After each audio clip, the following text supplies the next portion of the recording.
I wanna feel your heart beat.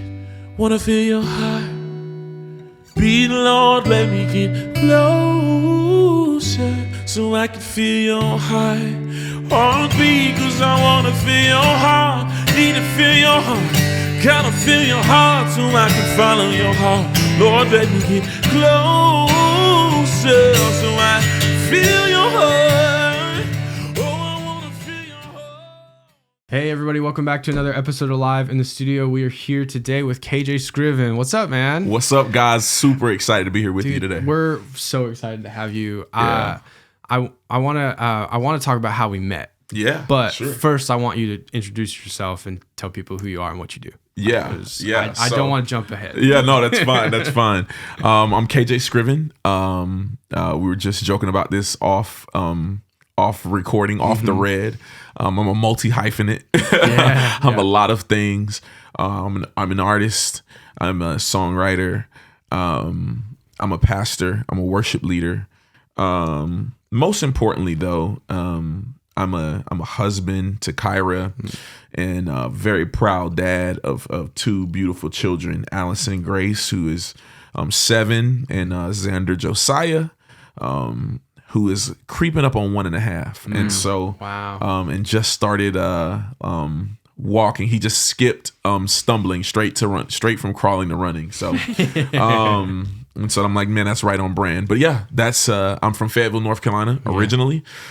Been in the Charlotte-ish region for the last probably almost 10 years. And in the last probably 1.5 years, I've been in Rock Hill, South Carolina. Yeah. And so yeah, man, that's kind of the Cliff Notes version. Yeah. So KJ and I met. We have a couple like mutual acquaintances and friends. And when we started the show and we were talking about like who would be great to have on, like we definitely talked about you specifically with Becca, because Becca serves on your team at Unplugged. Yes. And there was just this like, I love Becca. I'm a little bit more gung ho about just reaching out to people I don't know. Like I'm like, hey, let's just But there was something in the room where it was just like, let's just wait.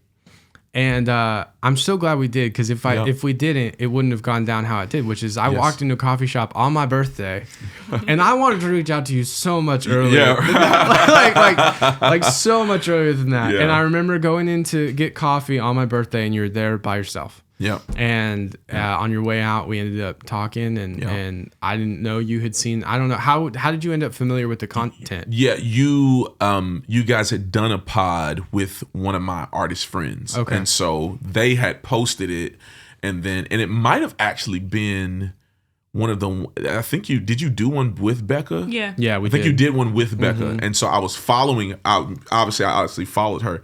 So I think when she had reposted, what you guys did, and I think she was creeping up on the time. She was telling me she had an internship coming up, and I think it was with you guys at the time.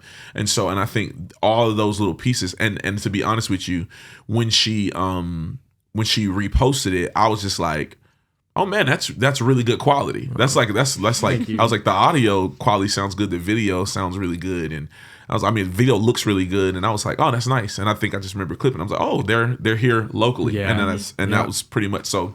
We're right here. I remember being like what's funny about this, I'm sure maybe Unplugged feels this way sometimes too. Yeah. Like when you start something and God is in it. Oh yeah. There's this idea of like I don't know. There's just I didn't do anything different. We've talked about this. Like within the first week, we launched the first episode of the podcast, and I went to go play somewhere else. And somebody that I did not know at all went, hey, you're the podcast guy. Yeah. And I was like, it's not been like 8 days yet. Yes. But I guess I'm the podcast. Like, sure. Okay. Yep. Absolutely. I guess I am. And that was Chloe Olivia, actually. That's super who cool. leads over at like Steel Creek Church of Charlotte for their like college and youth. And very cool. That was like a really cool moment where I was like, is a little confirmation, that kind of you're going in the right direction. Yeah. Speaking of, I guess we'll ask this first because we already talked about it. So you run and founded a ministry called Unplugged Ministries. Yeah. You guys meet right now in Rock Hill and up in the Charlotte area. In either a coffee shop or the other one's a school, right? The other one's a school, doing basically like a worship night that doesn't have to stop. Correct. That's the way I would describe it. That's right. So will you tell people about that who maybe haven't heard of it yet? Yeah, for sure. Yeah. Worship Unplugged is a worship night for the community.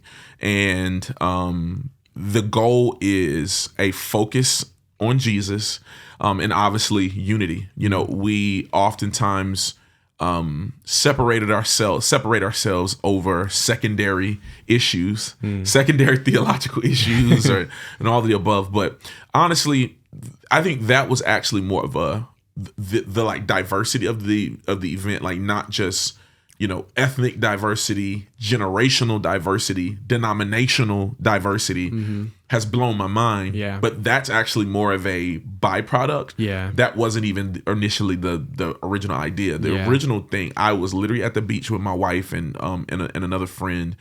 And I was just like telling them like, I think I want to just do a worship night, like, and I want to do it in a coffee shop. Yeah. And to be real with you, bro, I didn't even it wasn't a logic thing. I felt like it was something that I was inspired at like the soul or the spirit level. And I think that sometimes God calls us to do things that way. He'll just bypass logic because if logic gets involved, we'll mess it up. So sometimes he'll just speak to our heart directly. And you're just like, I don't know why I want to do this, but I feel led to do this. And so that was a big part of it. Yeah. And the other piece of it was when you're doing a Sunday morning, you know, worship celebration or worship service, whatever, you know, there are multiple things that need to be covered. You've got to have announcements. You've obviously got to have a sermon. You know, you've got to take an offering. There's all of these pieces that go along in that process. So, I mean, there would be Sunday after Sunday scenarios where it's like, you know, and I was in a space where oftentimes my pastor would be generous and be like, hey, I'll take 3 minutes off my sermon and take, whatever, because, you know, especially if you're in a scenario where I was previously, where you have multiple services and you're trying to get several hundred to 1,000 people out and several hundred to 1,000 people in, you know, in a matter of an hour to an hour and a half. Not it's like block traffic. Yeah, and not have traffic like a half mile down the road. It's a stewardship thing. Yeah, and so I just want to be clear in saying this, that it's not a scenario where I'm like, the way we do Sunday church or Sunday morning gatherings is wrong. Yeah. But you know, there are other things that have to happen other than music, right? Yeah. And because all of life is really worship, then every part of that time is worship, not just the music. And so, but I was like, you know what? It would be cool if I created a scenario where we could keep singing until we don't want to anymore, or until we need to stop or whatever. And so that's really what it's about. It's not a knock, and you know, because at times I'm gonna be real with you guys. I've had people call me, podcasters, different folks call me, and they're like, we want to do a case study on what you're doing, and almost comparing what I'm doing to, you know, traditional church models. Right. And I have no desire to compare it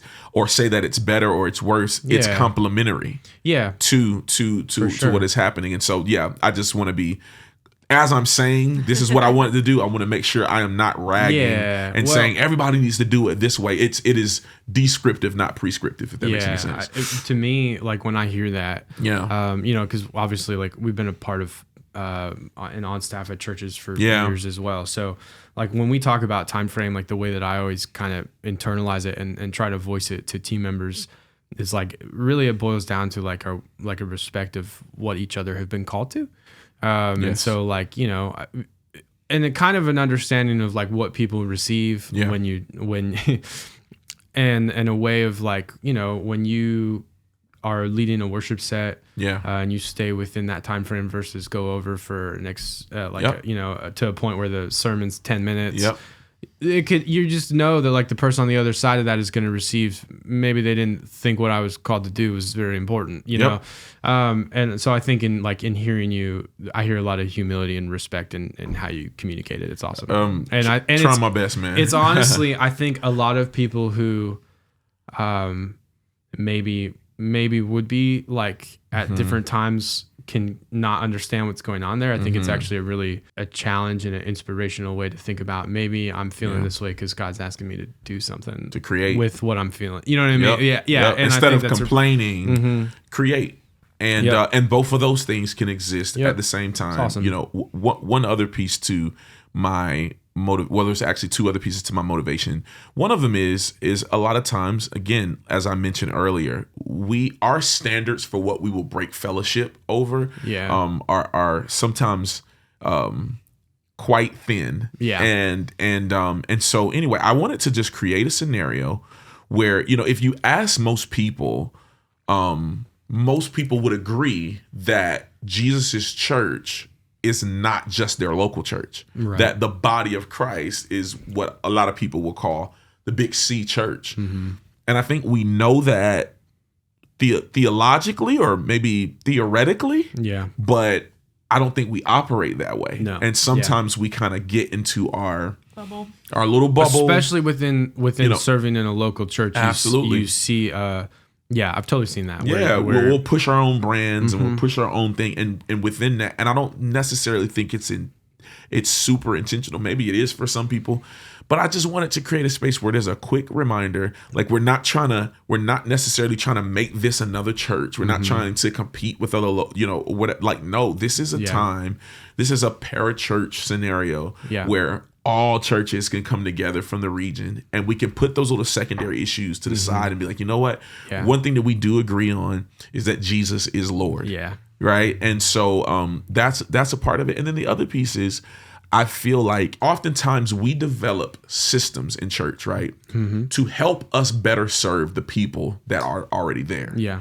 But what ends up happening is we get so used to using those systems that now the people end up serving the system and not the system helping us serve God and the people. And so oftentimes we, you know, I'm a huge fan of Planning Center. I mean, as a for anybody that's out here that's a worship leader, the ability to take an MP3, hit a button, and change the key along, whoever put that, in there, you know, in that app, you know, helping God bless you. Yeah. God bless you, right? And so you make one chord chart and it's automatically in every key. Come on, man. Are you kidding me, man? It's pretty cool. You know, so I think it's amazing. But, you know, I think having lighting transitions in a worship set, I think it can be God glorifying, you know. I think it can be because I think beauty is God's idea. I think beauty in itself, when something is beautiful, it automatically reflects the nature in the mind of God, right? It makes you want to glorify God when you see someone sing beautifully or play beautifully, or you see something, you're just like, how is that possible, right? So all that to say, though, a part of me, you know, sometimes you get such in that rhythm. Like I love a good click track. I love a good, you know, multi-track or whatever the case may be. But sometimes, man, we can get so dependent on those things that we almost feel like that we can't have power or a strong, you know, worship gathering without it. Right. So there's a part of me that was like, let's unplug from this system for just a quick second. Yep.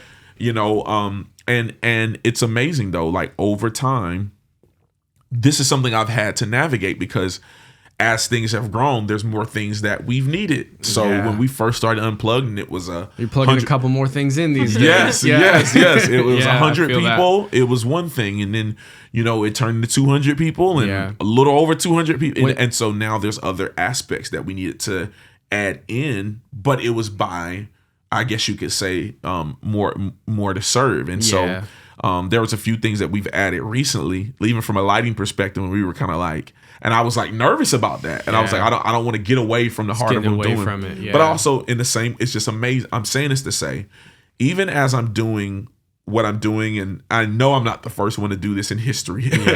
And so, but there's a lot of, I ain't gonna lie, there's a lot of people that are reaching out like, man, I love what you're doing. I love how organic it is and how awesome. Yeah. But the reality is, you know, trying to break away from the other form of religion, sometimes we can just create a new one. Yep. You know, that's awesome. You know, because we're trying to overcorrect. Yeah, that's good. And then, so I don't even want to be committed to the way that I'm doing it now. The decision of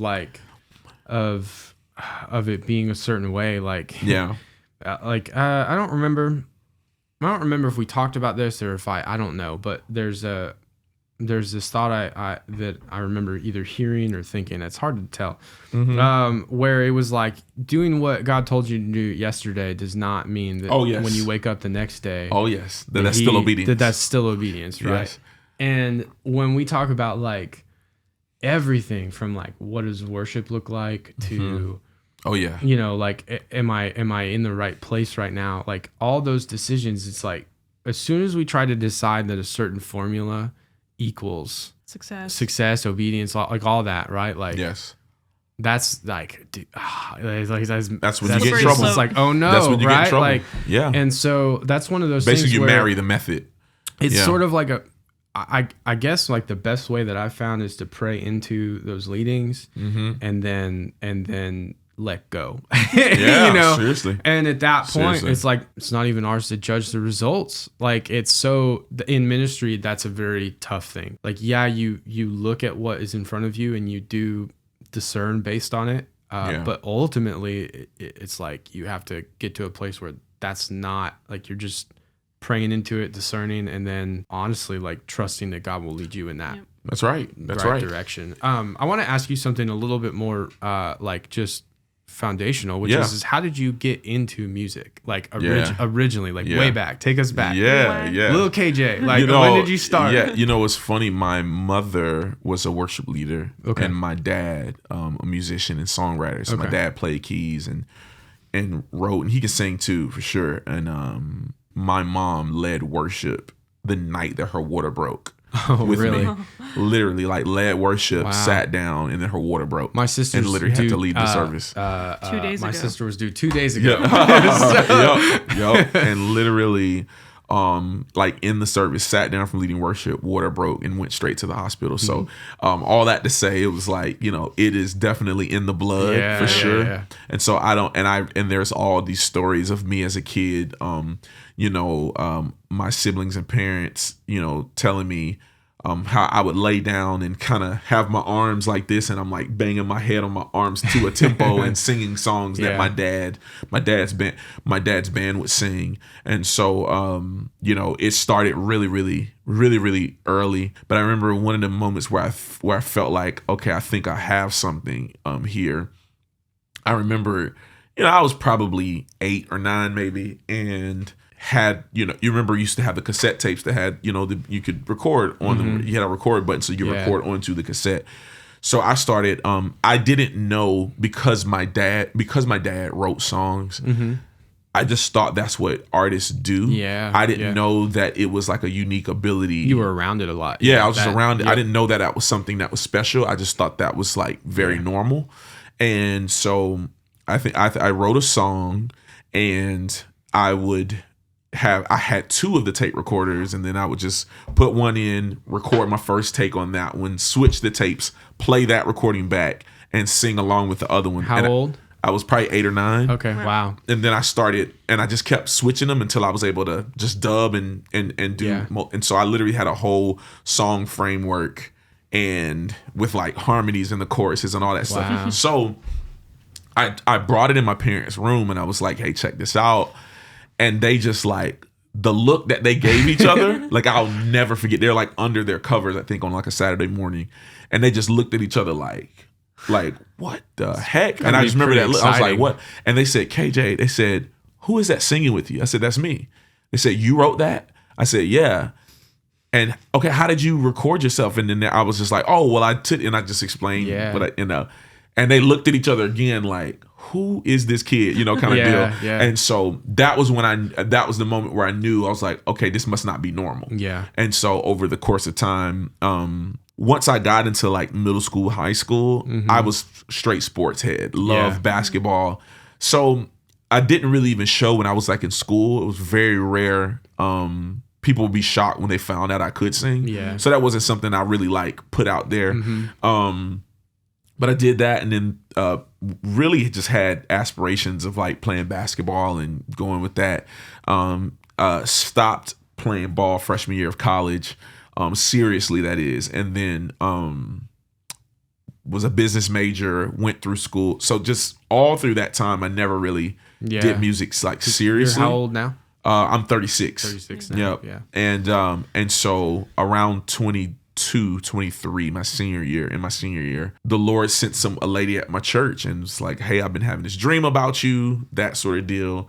I saw you in my dream. You're like in your room practicing, and she's like telling me the song that I'm practicing that only me and God know about, which is like crazy. And so that's how the Lord has spoken to me over the course of my journey, and it's like continued to happen. That's like he'll speak to people through dreams and scenarios, and it's like right on point. I wanted to go to law school. I was a business major. Really? I was going to go to law school, and she's in very correct terms. She's like, in very direct terms, what your plan is cool. Yeah. But that's not what you're supposed to do. You're going to be a minister of music. We have a similar background, I think, in learning songwriting. So I didn't, not necessarily the same age, but I ended up joining a band. I walked into a church service, and there was a group of people playing, and I had it laid on my heart to just ask them if I could join. They told me no. Yeah. And I started taking lessons from the singer anyway for vocal coaching. Yeah. And through that process, ended up in the band. Well, at that age, I knew something different had happened there, but I didn't really know what. I just was really excited. And that was the first time I got to like write guitar parts for a record and start to like dive into this entire creative process that we're both involved in on some levels. And before I knew it, like I never tried to write a song, I don't think intensely through that time, but I was with that band for 6 years and they were constantly writing like all the time. And I was writing guitar parts a lot, but as far as like trying to write a melody or sing something, and honestly, my voice was not strong for, I don't even feel like it still is, but for years, I just took a lot of effort for me to get there.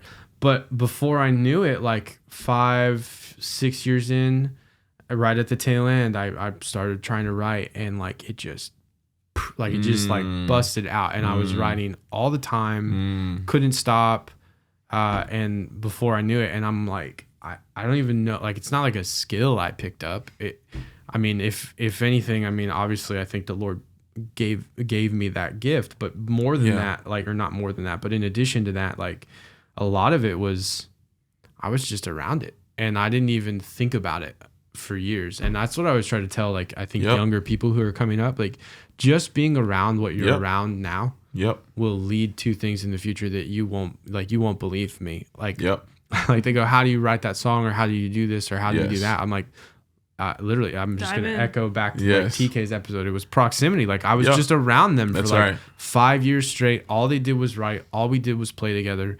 And the next time which really was the first time I tried to sit down and write something, something all clicked at once. And it's something that I'm incredibly grateful for. I love songwriting. It's such a powerful thing. When it comes to like ministry and family, this is a good, I think, segue into that. Like, how have you balanced that through the years? Because like you talk about, what was the first thing you threw out? Multi-hyphenate. Okay.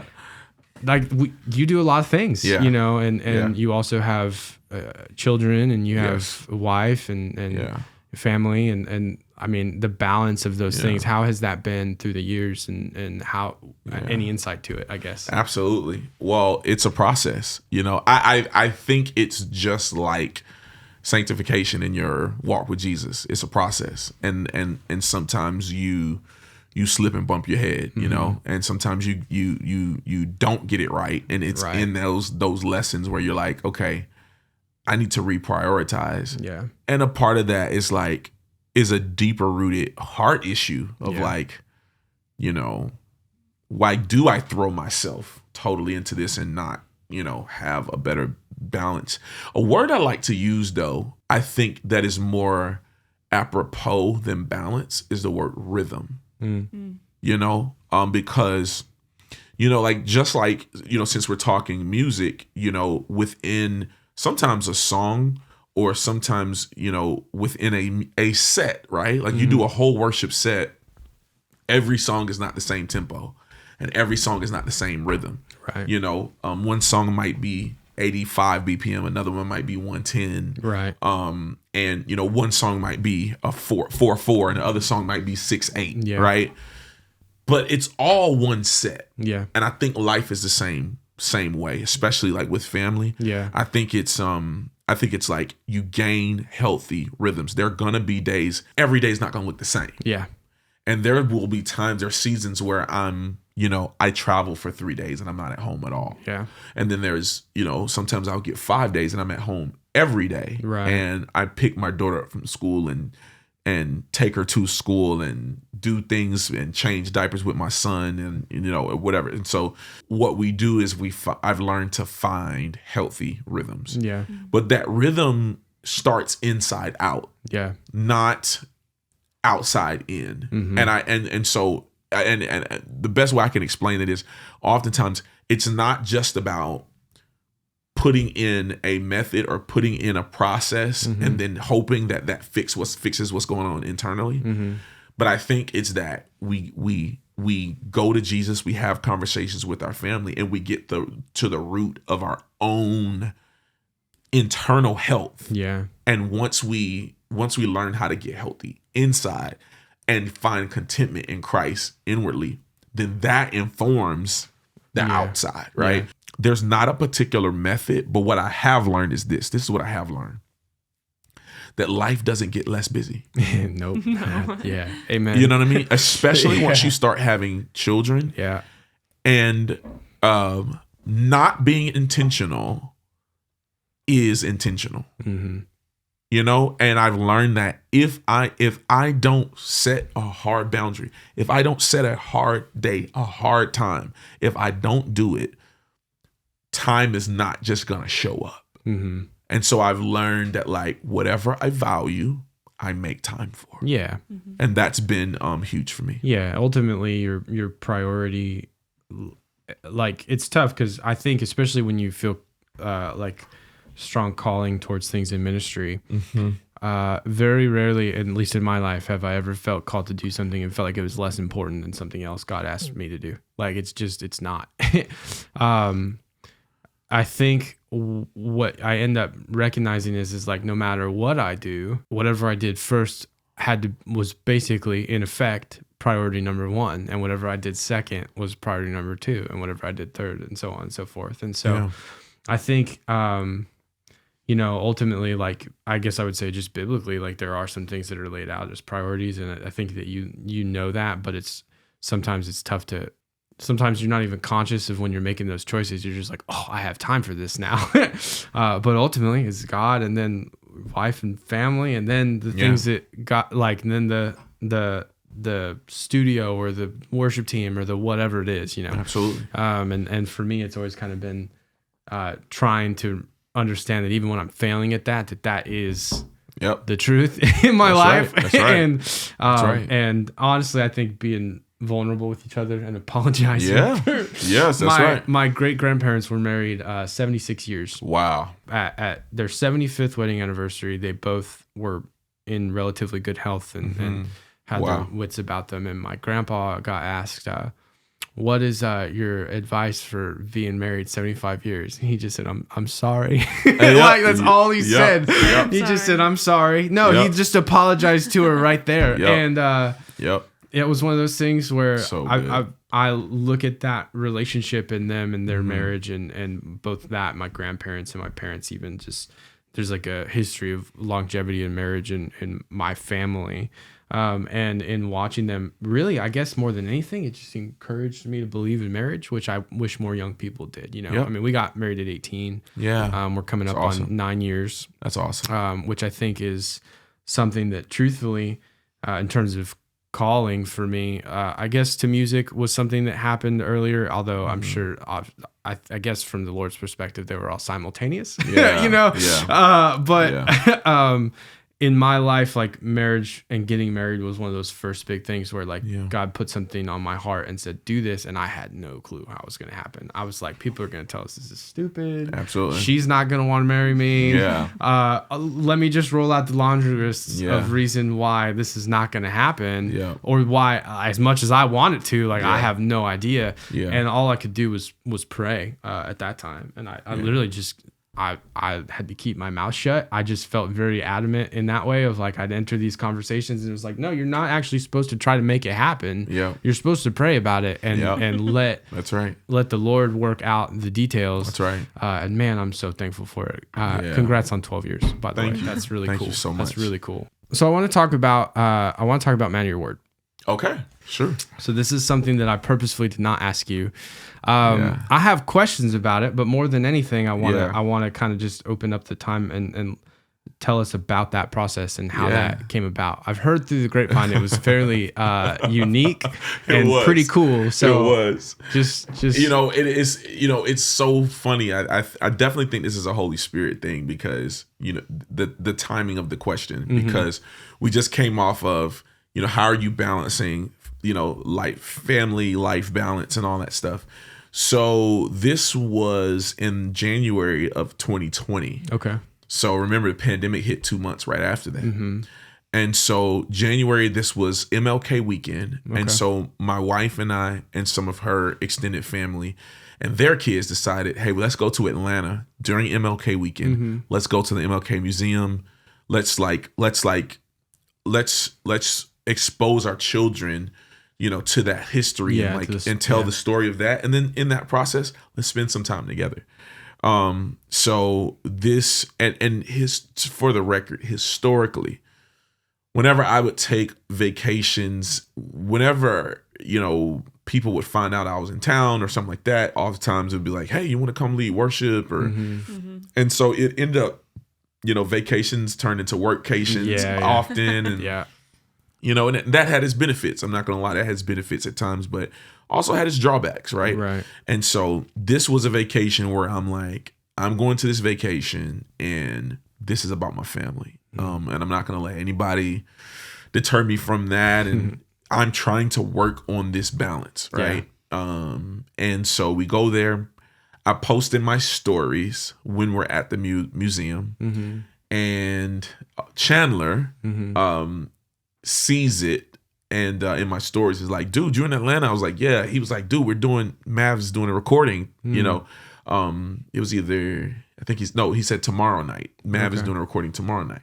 And I said, okay, got you. I said, I'm trying to really take this time for my family, but I'll let you know if I'm able to pull up. I kind of told my wife, when Chandler, hit me up, I told her, I just kind of told her flippantly. I was like, yeah, but I'm not going. This is family time, whatever. So that was it. That was the conversation. We went on the next day. We had a full day. We spent all day and we were going to go out that evening. This is the night of the recording. We were going to go out, but we had just ate and my daughter was like, she didn't let her food digest. She's running all around. She ends up spitting up and all that stuff.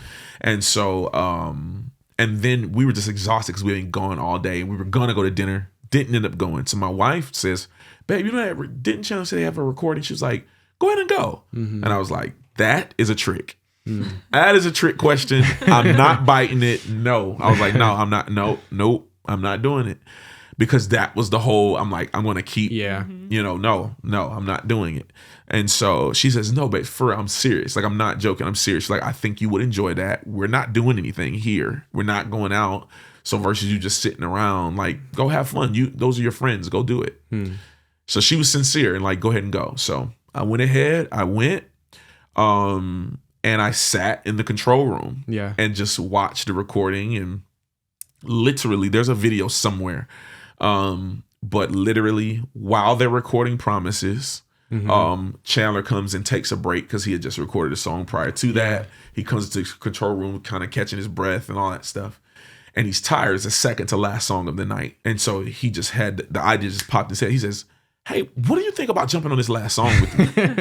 And I was like, okay, what's the song? He's like, it's simple. It's not hard. And I said, okay, what is it?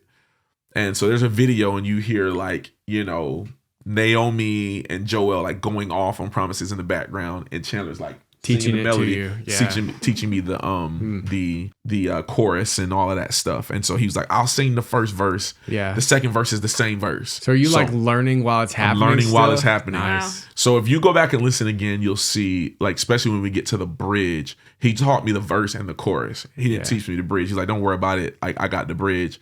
But as we're doing it, I just start doing ad libs. Yeah.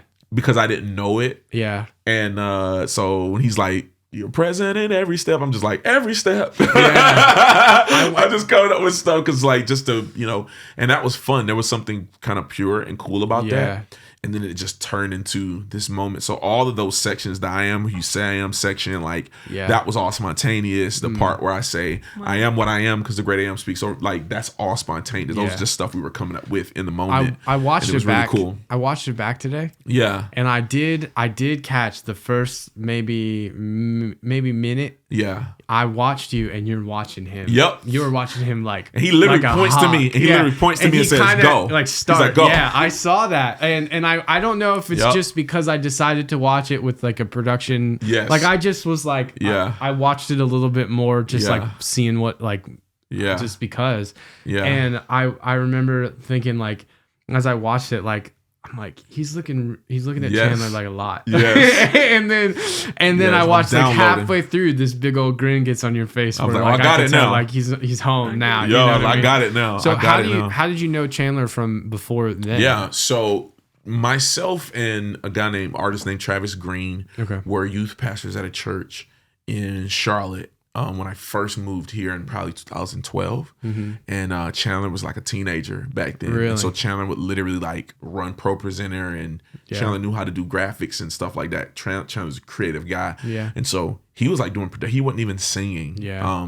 But he would come on those Wednesday nights with the youth and college ministry that we were doing, and he would just hang out and serve. And so in that process, but I was an artist even before I knew Chandler. Even before that, I would sing at Chandler's dad has a church in Charlotte and one in Charleston. Okay. And so every now and then they would do like musicals or concerts, and so they would book me occasionally to come sing. Okay. Awesome. At Chandler's dad's church in Charleston. So he used to be this energetic kid with a backpack and a hat, just running around. That's how you remember just all over, just everywhere. That's awesome. Yep. That's awesome. So I taught Chandler his first chords on guitar and everything. Like, taught him how to play guitar and taught him the G shapes and some of the E shapes and stuff like that, just to kind of get him going into it. And we just kept relationship, over the years. And he's been a little bro for me over the years. That's and awesome. And so it's been really cool. And so he ain't little bro no more. Yeah. So he's the most sought after worship leader on the planet.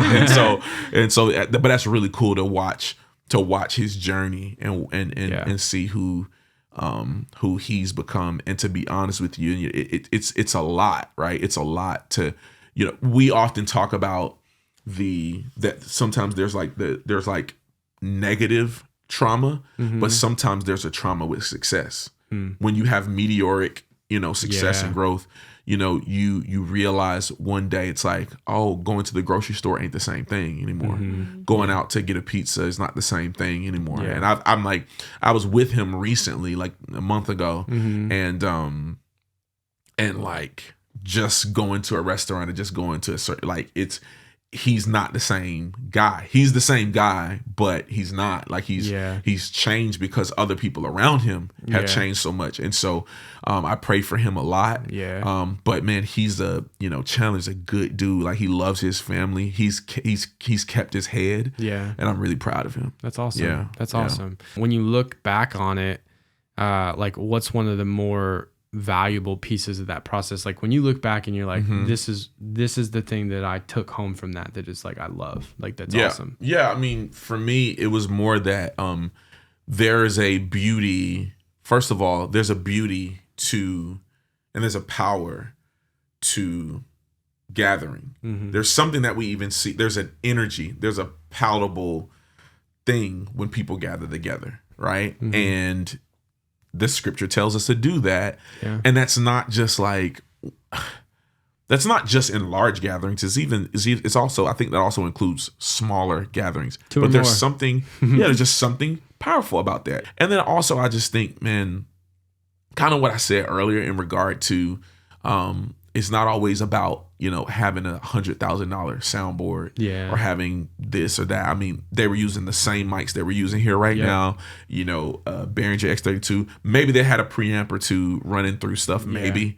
But it was really just about, there's something powerful when the Lord calls you to do something. And he clearly called them to do something to Maverick City and the guys who run that, because it's not just that their platform, if you want to say, expanded it, but it kind of changed the way a whole generation of people even lead worship. It exposed a whole generation to each other's cultures and each other's expression, and it kind of put all of that in this like really cool gumbo. And somebody's the rice, and somebody's the roux, and somebody's the carrots, and somebody's the shrimp, and we just brought all of those flavors together and made something really cool that I think has been influential in the church as a whole. But at the end of the day, my point is that there's something really powerful when God breathes on something. When he breathes on it, that's all that matters. And so that would probably be one of my biggest takeaways. Roll with God, because if he breathes on it, it don't even matter. It's over. In recording, that's the idea of like what you can do with very little. I mean, I look at when I started, like I said, when I started and the songs that I wanted to make and the level that I wanted it to be released at, like just had no idea how to get it there. But I remember watching a guy on literally YouTube University. His name is Graham Cochran. He runs a channel called Recording Revolution. From what I can tell, just a very humble guy, and in the way his approach was, like, recording in and of itself has become easier than ever. Like, you only need this and this, and so like Relevant's first record was made with one direct box and one microphone. Period.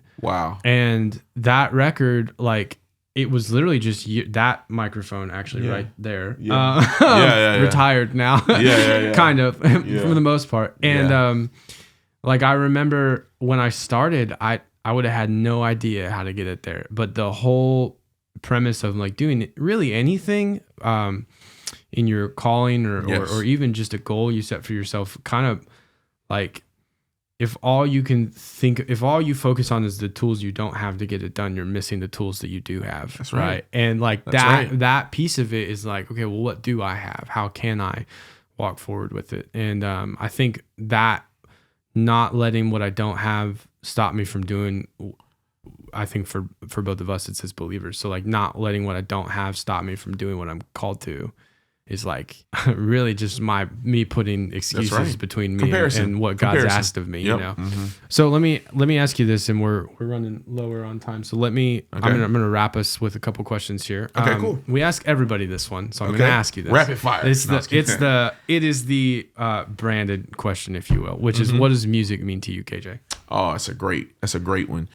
It's funny because I was thinking about this. I was having a conversation with a friend a couple of days ago about this.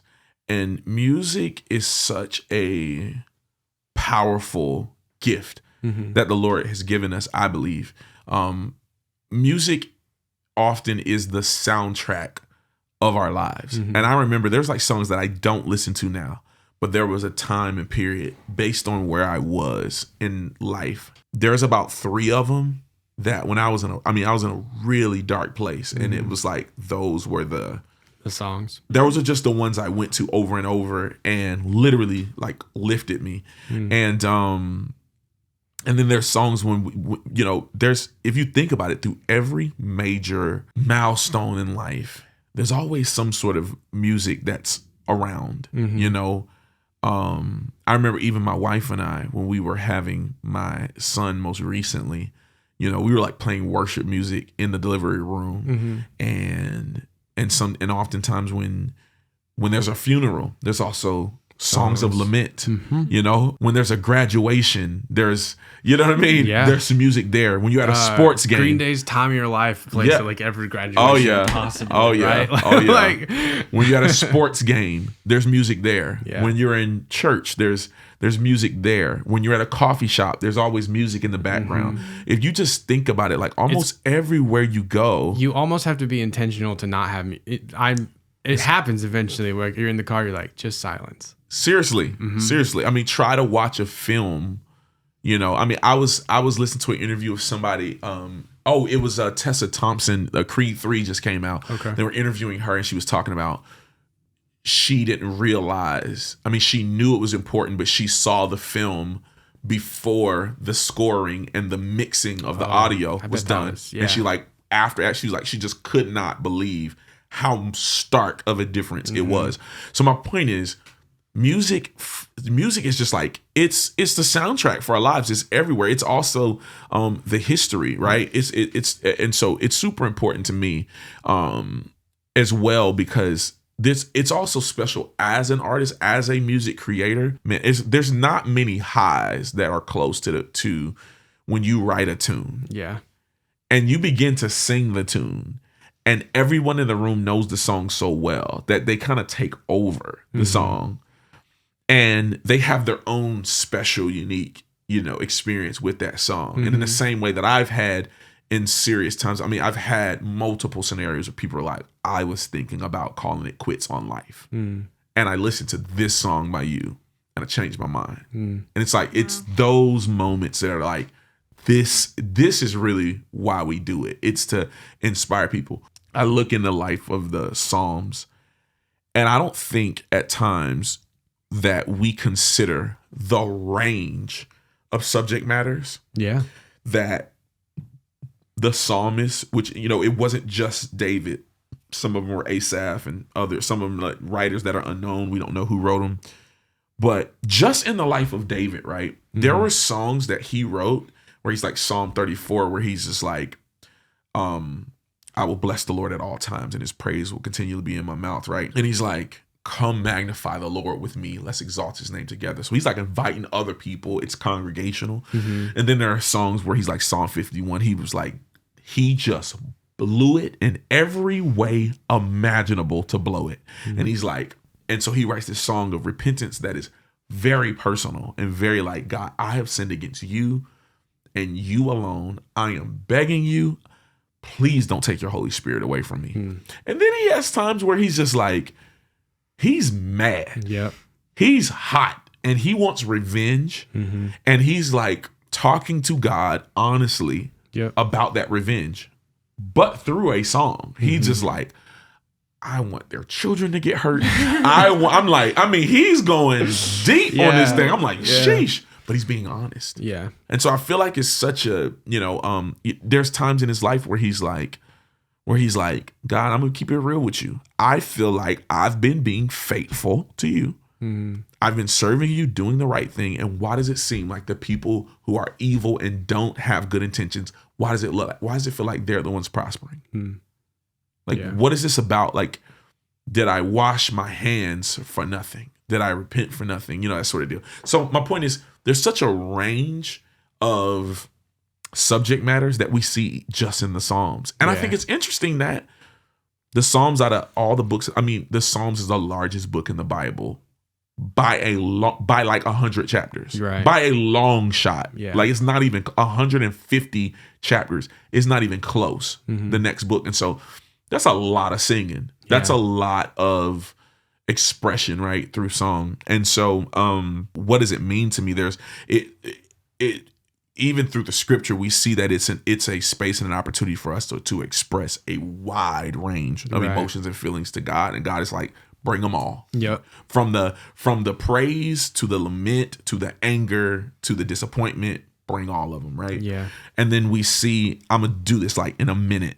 You're good, man. I'm not that worried about it. Okay. We see in Colossians 3:16, Paul's writing to the church there, and he says, let the word of Christ dwell richly among you in all teaching and admonishment. So he's like, teach each other and encourage each other, and let the word of Christ dwell richly amongst this community. And here's how he says it's happened: through singing psalms and hymns and spiritual songs. So in essence, he's saying that one of the ways that we can actually disciple and teach and encourage each other as a community and as a body that's more communal, he's like, sing psalms and hymns and spiritual songs. Then you see over in Ephesians chapter 5, around verses 18 and 19, he says, he's talking about the Christian life. And he says this random, what feels like a random, like he just pulls a metaphor analogy out of nowhere. It's like, what does this even have to do with what you're talking about? And he says, don't be drunk with wine, because that will lead you to debauchery, or some translations say reckless living. And so, but he says instead of that, so he juxtaposes that, being drunk with wine, he juxtaposes that to being filled with the Spirit. And he says, be filled with the Spirit, singing psalms and hymns and spiritual songs. So first of all, God is speaking through Paul, inspiring Paul, and saying one of the ways that we are filled with the Spirit of the living God is when we worship and when we sing spiritual songs. Which I'm like, cool. What does being drunk with wine have anything to do with that? Yeah. And it hit me one day that it's like, even the same root word, believe it or not, Paul is like spitting a bar. He's basically rapping right here. He's spitting a bar, and he's using a play on words, because the word you if you see a store that sells alcohol, it'll say, for example, Larry's Wine and Spirits. And so a spirit is actually an alcoholic beverage. So he's basically saying, don't be drunk with wine, because it's going to make you live crazy. Yeah. Like, it's going to make you make bad decisions. Yeah. If you're going to be filled with the Spirit, be filled with the Holy Spirit, not this type. I'm like, Paul is spitting bars out here. And if you think about it, like, let's bring it to a more micro level. When a person is intoxicated, it changes the way that they see. It changes the way it slurs their speech. It blurs their vision. It makes them walk wobbly. It messes with their depth of perception. It messes with their cognitive function. And so he's like, don't be intoxicated by those types of spirits, but be filled with the Holy Spirit. And so he's saying, if we're filled with the Spirit, then he will change the way we see. He will change the way we walk. He will change the way we think. He will change the way that we live. He will change the decisions that we make. And he says one of the ways that we can get quick access to that feeling is simply by singing psalms and hymns and spiritual songs. So I'm like, what does music mean to me? Like, just not only the soundtrack of life, but it's one of the ways that I remind myself of God's goodness. It is diving into the deep end of it. Literally, it is one of the ways. Now I see it as like, when I'm doing a worship unplugged or leading worship in any scenario, I'm like, I get to get filled. And so yeah, that's awesome. Long answer, but no, great answer. So much for that rapid fire. No. I think when it comes to like the idea of I think one of the things you said in there was talking about songwriting. Yeah. And the idea of it covers such a range, right? Oh, yeah. For me, as I've songwritten more and more, I've like recognized like I've written what I would say you would call secular songs. I've written what you would call worship songs, and probably just about everything in there.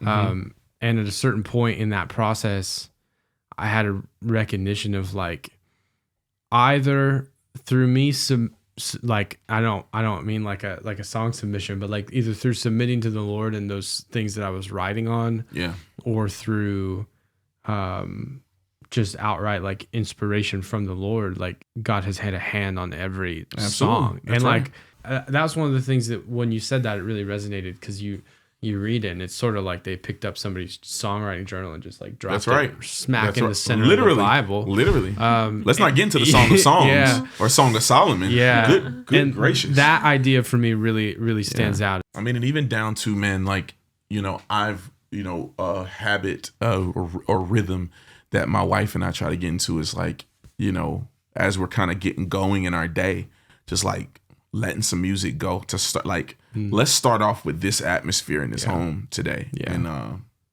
mean, dude, we got Spotify, dude. Like, tap in, Apple Music, dude. Like, set the atmosphere in your home. Like, quick.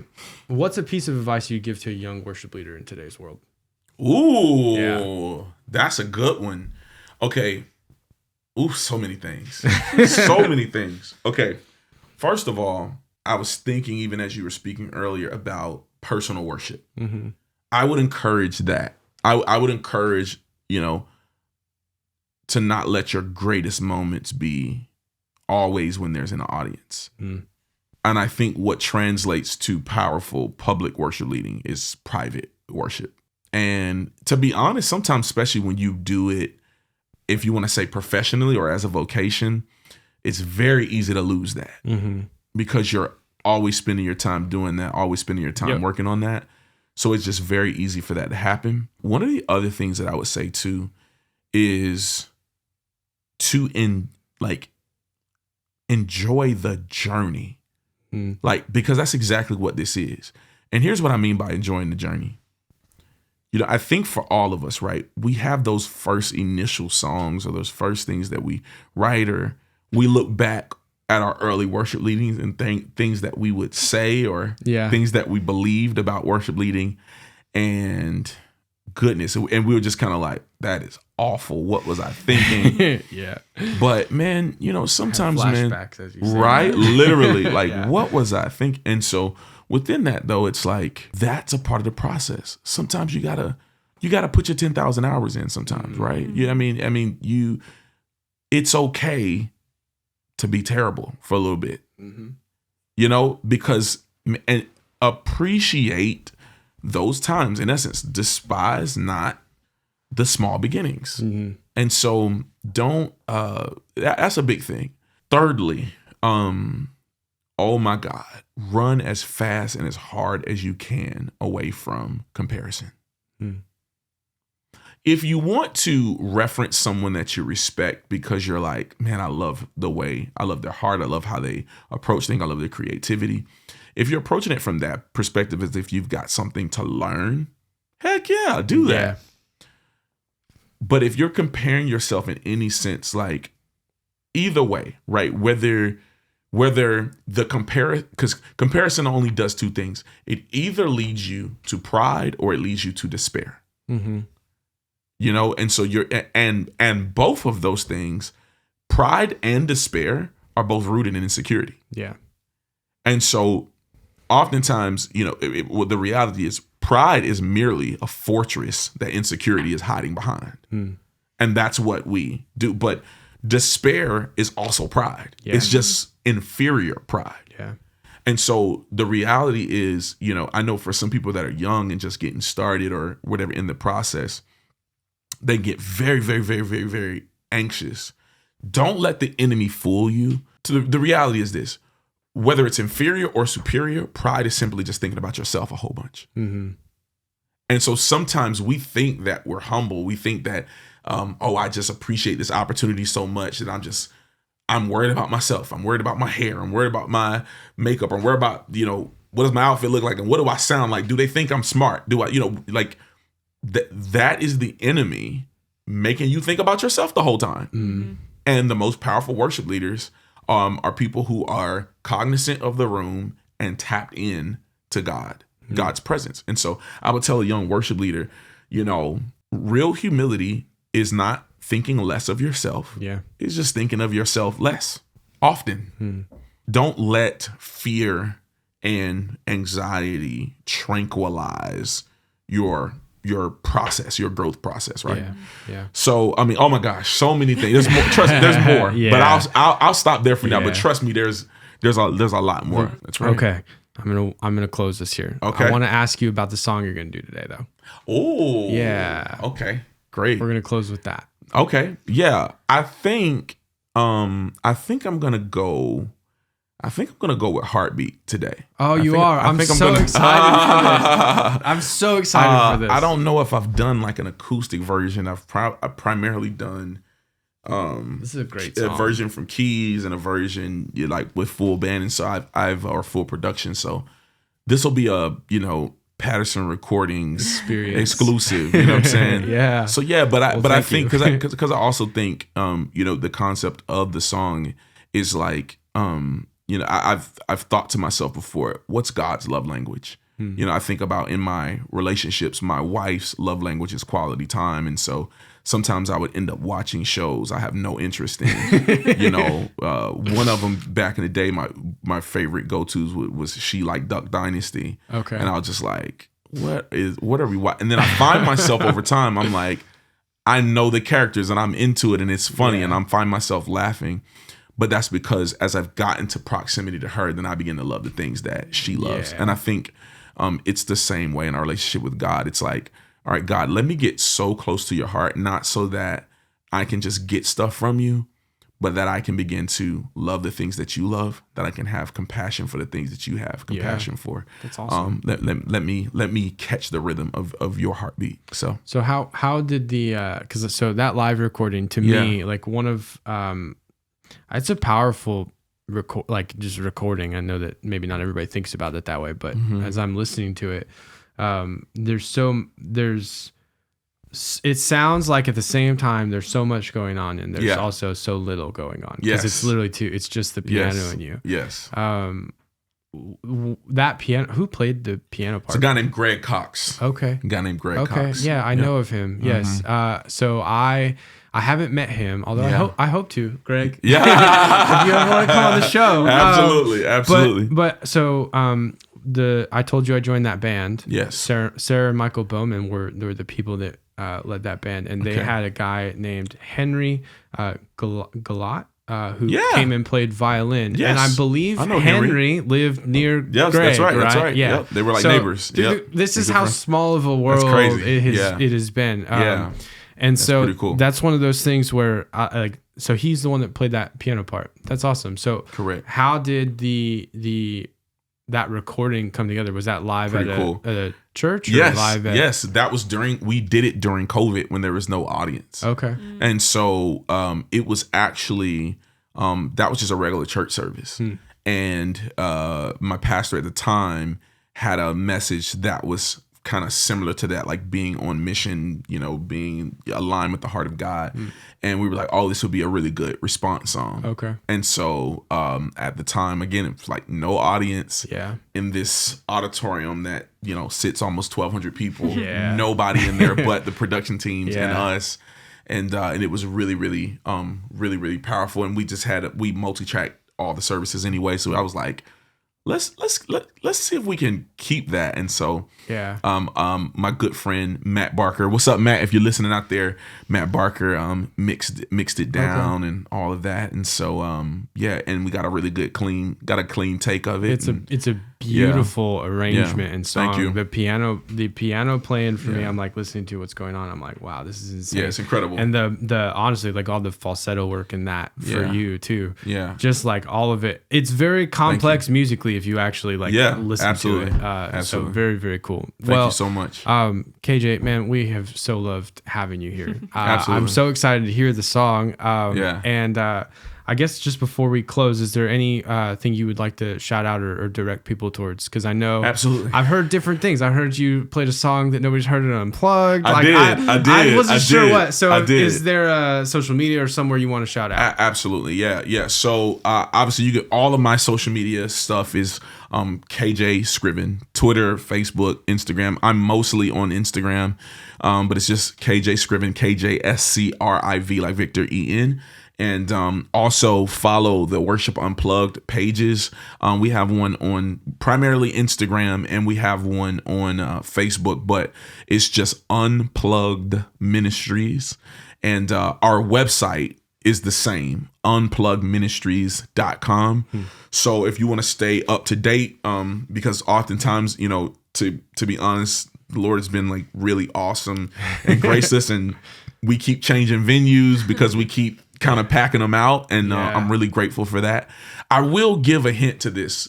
In the near future, we might be bringing Worship Unplugged, you know, and of course you got a timestamp when this was done, but we may be bringing Worship Unplugged outside to Fountain Park in Rock Hill and doing an outdoor version. Awesome. because there'll be no limit on the crowd. Yeah, there you go. And so it's been really cool. But just keep an eye out. Stay locked in on our website and our social media. We post the dates on when we do stuff there. Most of the time it's fourth Friday, but because of different scenarios and sometimes my travel schedule, I might have to shift it up or back a week. But yeah, just stay locked in. Worship Unplugged. Stay locked in with me. There's some cool stuff I'm working on that I can't fully talk about right now as well. But I'm still very much passionate about the music as well, and also ultimately I know the Lord's called me to pastor as well. So we're also in the very beginning infancy stages of that as well. So just if you're out there in the internet verse, pray for me, pray for my family. That's all that I ask for. So of course, thank you guys, and thank you guys so much for having me. It was really a blast. We loved it. I'm super honored to have you here, and it's been a really cool way. Even just the way we met, I feel cool. Like the Lord just had a hand on it. So again, Thank you so much for being here, KJ. Without any further ado, here is Heartbeat by KJ Scriven.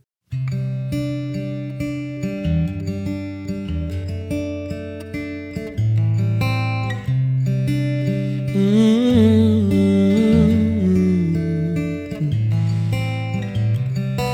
wanna love like you love. I wanna give like you give. I wanna serve like you serve. Wanna mirror your image. Want a heart of compassion so I can love every soul. Just like you, so let me get in the flow so I can catch the rhythm of your heart beat. I wanna feel your heart beat, Lord, let me get closer so I can feel your heart beat. Cause I wanna feel your heart, need to feel your heart, gotta feel your heart so I can follow your heart. Lord, let me get closer so I can feel your heart beat. Oh, oh, oh, oh, oh, oh. I wanna love like you love. I wanna live like you live. I wanna be transformed into your image. I want a heart of compassion so I can love every soul. Just like you, so let me get in the flow so I can catch the rhythm of your heart beat. I wanna feel your heart beat, Lord, let me get closer so I can feel your heart beat. Cause I wanna feel your heart, need to feel your heart, gotta feel your heart so I can follow your heart. Lord, let me get closer so I can feel your heart. So break my heart for the things that break your heart. I wanna know you, get a little closer, God. I wanna get so close until my heart beat falls in sync with yours, Lord, so the world can know that you think that I died for. I wanna feel your heart beat, wanna feel your heart beat, Lord, let me get closer so I can feel your heartbeat. Cause I wanna feel your heart, need to feel your heart, gotta feel your heart so I can follow your heart. Lord, let me get closer so I can feel your heart. Oh, I wanna feel your heartbeat, I wanna feel your heartbeat. Lord, let me get closer so I can feel your heartbeat. Cause I wanna feel your heart, need to feel your heart, gotta feel your heart so I can follow your heart. Lord, let me get closer so I can feel your heart.